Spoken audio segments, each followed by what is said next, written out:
শুরু হয় রাজু ভাস্কর্যের সামনে থেকে, তাদের এই যাত্রা শুরু হয় এবং একই সাথে তারা রাজু ভাস্কর্য থেকে কিছুক্ষণ আগে ধানমন্ডি হয়ে এখন মানিক মিয়া এভিনিউ হয়ে ফার্মগেট হয়ে তারা আবার শহীদ মিনারে অবস্থান করবেন।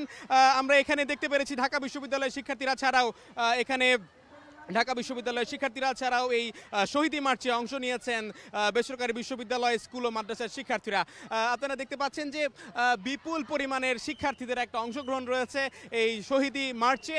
আমরা কিছুক্ষণ আগেই বৈষম্য বিরোধী ছাত্র আন্দোলনের যে সমন্বয়ক সার্জিস আলমকে আমরা দেখেছি একটি মিছিল নিয়ে, তিনি আসলে রয়েছেন। অনেক অভিভাবকরা রয়েছেন, আমরা অনেক অভিভাবককে দেখতে পেরেছি, তারা আসলে ছাত্র জনতার অভ্যুত্থানকে আসলে সমর্থন জানিয়ে তারা এই মিছিলে অংশ নিয়েছেন। আমরা অনেক অভিভাবককে দেখতে পাচ্ছি, তারা আসলে এই ছাত্রদের পাশে, সেই আন্দোলনের শুরু থেকে তারা ছাত্রদের পাশে ছিলেন, ছাত্রদের সমর্থনে ছিলেন, ছাত্রকে পানি খাওয়াচ্ছেন, পানি নিয়ে এসেছেন, রান্না করা খাবার নিয়ে এসেছেন।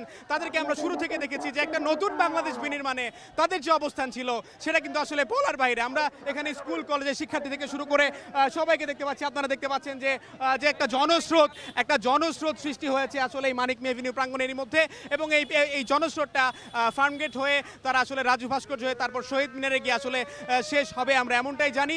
আজকের এই শহীদি মার্চ যে জুলাই গণ অভ্যুত্থানে আসলে যে কাঙ্ক্ষিত বিজয়, একটা ফ্যাসিস্ট সরকারের থেকে যে আমরা আসলে যে বিজয় পেয়েছি, সেই বিজয়কে আসলে তারা উদযাপন করার জন্য আজকে এই আয়োজন করেছেন। এবং সেই আয়োজনটি এই মুহূর্তে আমরা দেখতে পাচ্ছি যে তাদের কণ্ঠে আসলে স্লোগান, সেই চিরচেনা স্লোগানগুলো যে লেগেছে রক্তে আগুন লেগেছে, ছাত্র জনতাকে আসলে থামিয়ে রাখার কোনো উপায় নেই, এমনটা কিন্তু আমরা শুনছি ছাত্র জনতার মুখে। আসলে এই স্লোগানগুলো চলছে এবং এই মুহূর্তে মানিক মিয়া এভিনিউ থেকে আমার কাছে এই ছিল সবশেষ পরিস্থিতি। সীমা,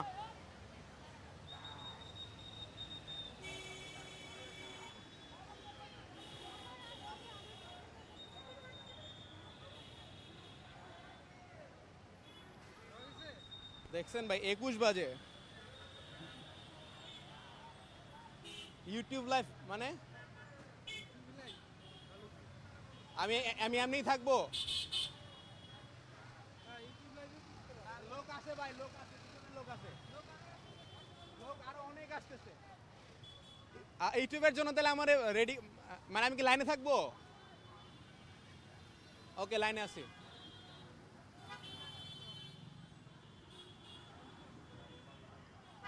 আচ্ছা তাহলে হ্যাঁ, ক্যামেরা অন আছে, আমার কিছু বলতে হবে না, মানে আমি কথা বলবো না নাকি এমনি থাকবে? আচ্ছা একটু জিজ্ঞেস করে নেন তাহলে।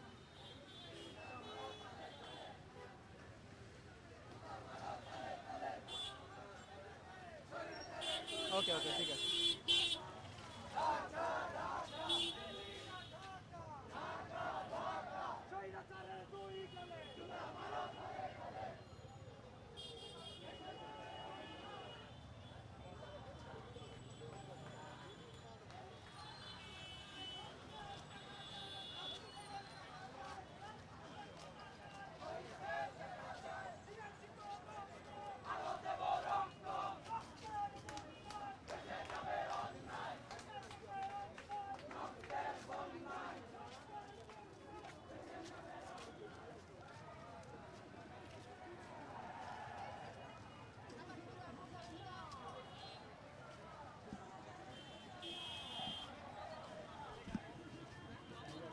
স্ক্রিনে যাবো।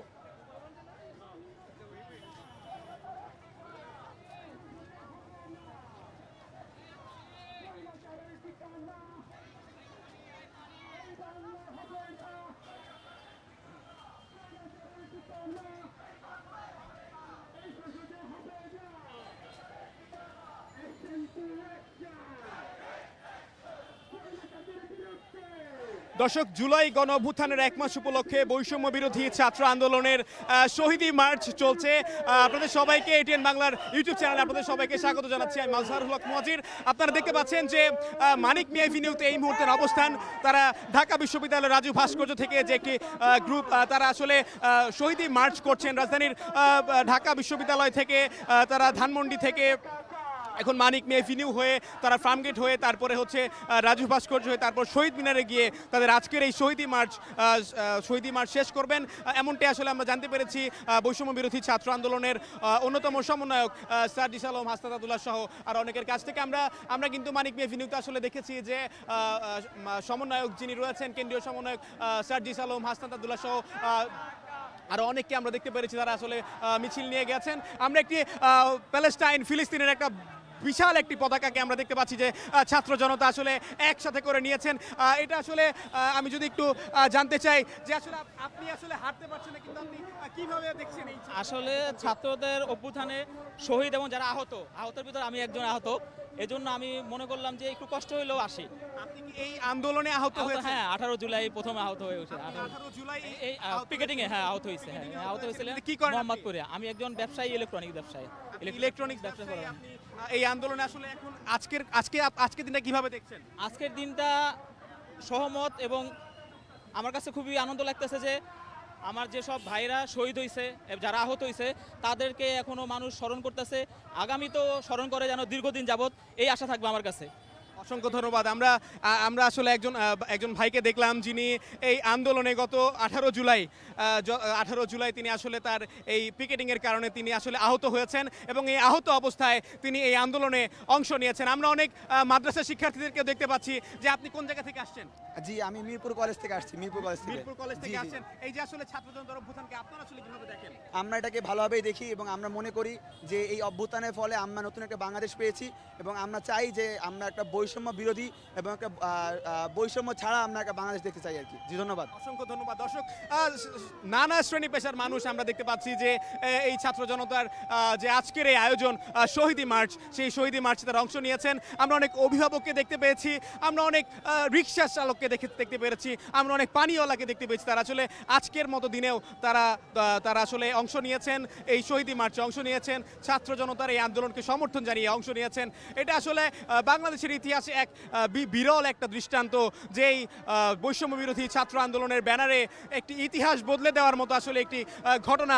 ফ্যাসিস্ট সরকারের পতনের পর আমরা দেখতে পেলাম যে আবার একটি বিরাট একটি মিছিল আমরা দেখতে পাচ্ছি মানিক মিয়া এভিনিউয়ের সামনে আমরা দেখতে পাচ্ছি যে বৈষম্য বিরোধী ছাত্র আন্দোলনের ব্যানারে একটি বিশাল মিছিল আমরা দেখতে পাচ্ছি। আমরা সকল ছাত্র জনতারা আমরা এক হয়েছি।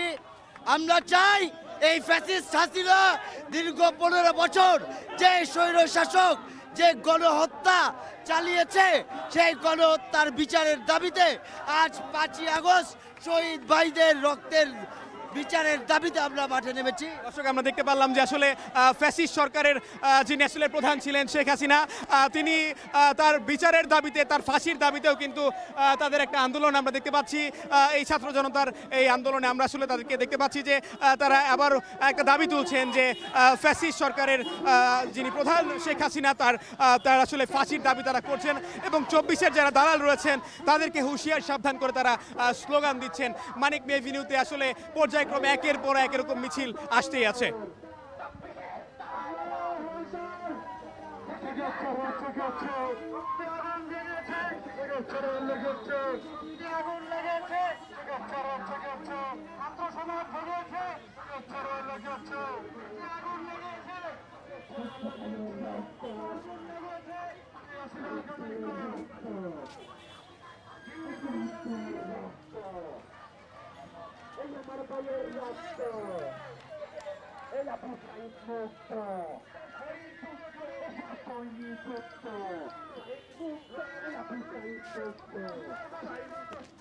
আমার ভাই বললো কেন